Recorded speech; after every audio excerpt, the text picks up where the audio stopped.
What's up guys? Naka-add friend button pa rin ba ang iyong Facebook profile? Ang gawin natin ay palitan natin ng follow button gagaya nito. Pag may nag-follow sa atin, automatic na followers na natin sila. Kaya sundan mo tong video na to para malaman mo kung paano palitan ng follow button ang Facebook profile mo. Click natin itong profile pic dito sa bandang kanan sa taas. Tapos settings. Tapos scroll up. Punta tayo dito sa my audience and visibility.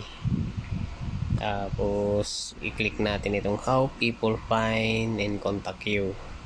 Kailangan naka-friends of friends itong who can send you a friend request. Tapos pag naka-everyone naman, ilagay lang natin sa friends of friends. Tapos balik tayo sa audience and visibility.